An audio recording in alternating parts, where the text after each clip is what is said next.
साथियों, सनातनी राम राम। दशहरा की एक बहुत ही रोचक कहानी है जो केवल राम और रावण के युद्ध तक सीमित नहीं है, बल्कि एक शक्तिशाली राजा और एक ऋषि की कथा भी बताती है। भगवान राम, रावण और ऋषि का वरदान।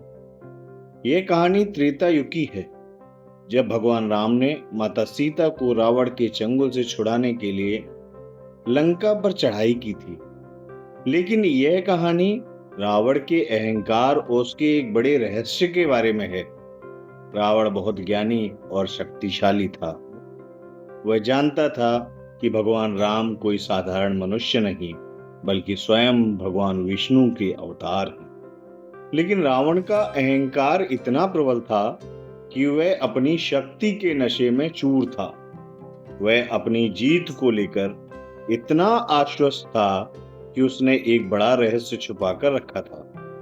रावण को एक ऋषि से एक विशेष वरदान मिला था। इस वरदान के अनुसार रावण की नाभि में अमृत का एक घड़ा था। जब तक ये घड़ा उसकी नाभि में रहेगा, तब तक रावण अमर रहेगा और उसे कोई भी मार नहीं सकता था। इसलिए जब भी राम रावण पर तीर चलाते, वह घाव तो खाता था, लेकिन तुरंत ठीक हो जाता था। भगवान राम और उसकी सेना यह देखकर हैरान थे। वे रावण को मार नहीं पा रहे थे। राम ने विभीषण से पूछा, "हे विभीषण, रावण इतना शक्तिशाली क्यों है? मेरे बाण भी उस पर असर नहीं कर रहे।" विभीषण ने भगवान राम को रावण की नाभि में छिपे अमृत के रहस्य के बारे में बताया। उन्होंने कहा, "प्रभु, रावण की नाभि में अमृत का घड़ा है। जब तक आप उस घड़े को नहीं तोड़ेंगे, तब तक आप रावण को नहीं मार सकते।" यह सुनकर भगवान राम ने अपनी रणनीति बदली। उन्होंने इस बार रावण के सीने पर नहीं, बल्कि उसकी नाभि पर निशाना साधा। उन्होंने एक शक्तिशाली दिव्य बाण निकाला और उसे सीधे रावण की नाभि पर चलाया। जैसे ही बाण ने अमृत की घड़े को भेदा, घड़ा टूट गया और रावण की शक्ति खत्म हो गई। रावण का अहंकार और उसकी ताकत चूर चूर हो गई।